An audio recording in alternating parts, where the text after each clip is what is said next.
Hello and welcome. Today, we're diving into something that's absolutely vital in the world of trade: how to build a financial guarantee that's rock solid, clear, and does exactly what you need it to do. If you've ever worried about unclear instructions causing major problems, you're in the right place. Just think about this for a second. If you were building a house, you wouldn't just start throwing up walls without a blueprint, right? That would be a recipe for disaster. Well, it's exactly the same with demand guarantees. A vague, poorly written guarantee isn't just a little hiccup. It can lead to huge disputes, payment delays, and even legal battles. The stakes are really, really high. So what is a demand guarantee at its core? Well, it's essentially a promise put down in writing. You have a guarantor, which is usually a bank, promising to pay a specific amount of money to a beneficiary. But, and this is the important part, they only pay if that beneficiary shows up with a demand that follows all the rules laid out in the guarantee. It's a fundamental tool for trust in business. Okay, so here's our game plan for today. We'll start by looking at the real cost of getting this wrong. Then, we'll introduce our Blueprint for Success, URDG Article 8. We'll walk through the essential checklist of what needs to be included, see the incredible power of using the URDG framework, and finally, we'll talk about how to achieve perfect clarity every single time. All right, first up, let's talk about why clarity is so important. The biggest enemy we're fighting here is ambiguity.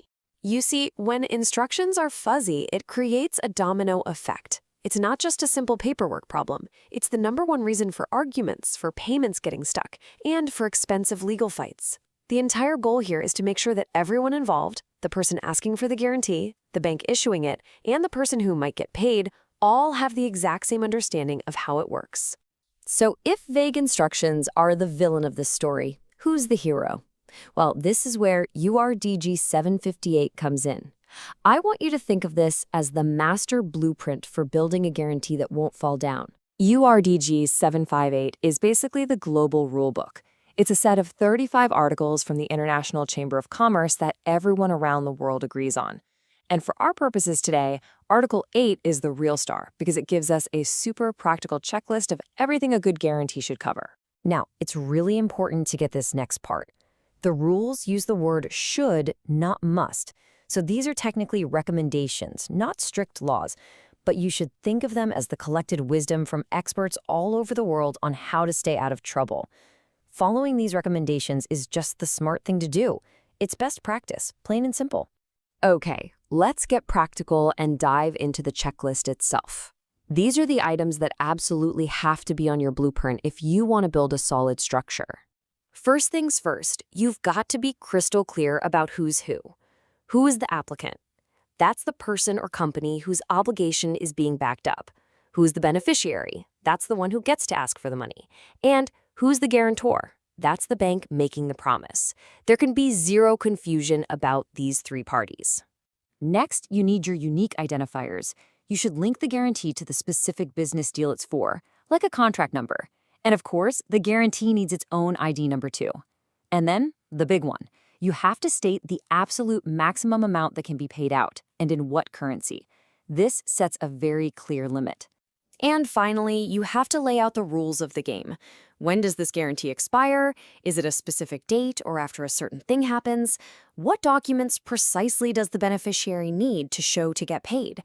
Will they be physical papers or digital files, and what language should they be in? Getting these details right up front saves a world of headaches later on. Now, you could sit down and try to write out clause after clause to cover every single possibility, or you could do something much easier and way more effective. This little sentence right here, it is an absolute game changer. By just adding this one line to your document, you are automatically bringing in all 35 articles of the URDG. It's like a super shortcut that makes your guarantee shorter, clearer, and a whole lot stronger. Just look at the difference here. Without the URDG, you'd be sitting there trying to draft your own rules for things like whether the guarantee is irrevocable, how it's separate from the main contract, and so on. But if you incorporate the URDG, all of that complex stuff is just included. It does all the heavy lifting for you. But what happens if you make a mistake? You know, we're all human. What if you forget to include something important?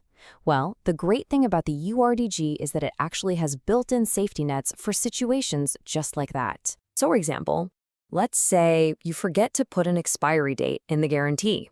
That sounds like a pretty big problem, right? Does it mean the bank is on the hook forever? No.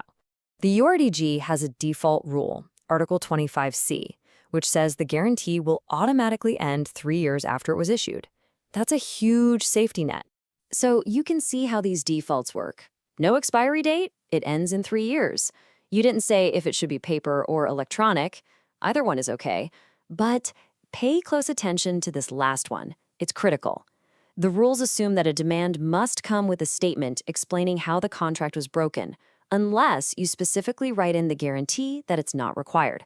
That's a key detail. So, we have our blueprint and our safety nets. What's the final piece of the puzzle to make sure we get this right every single time without any stress? This is where the model forms come in. The ICC actually provides these, and they're described as an indispensable companion to the rules. They're basically just fill-in-the-blank templates. They walk you through that Article 8 checklist step by step, making sure you don't miss anything and that your guarantee lines up with the global best practices. And really, that's what it all comes down to. It brings us right back to our house analogy. If you have a clear blueprint, which is our URDG 758, and you have the right tools, which are the model forms, you're going to build a guarantee that is strong, reliable, and does exactly what it's meant to do, which is build trust. So I'll leave you with a final thought to chew on. We've seen how these rules have adapted to paper and electronic documents. But as technology keeps moving faster and faster, how do you think things like new digital platforms, or maybe even AI, will change how we write and read these instructions in the future? Let me know what you think in the comments below. If this explainer was helpful, I'd really appreciate it if you'd give it a like and subscribe for more content just like this. Thank you so much for watching.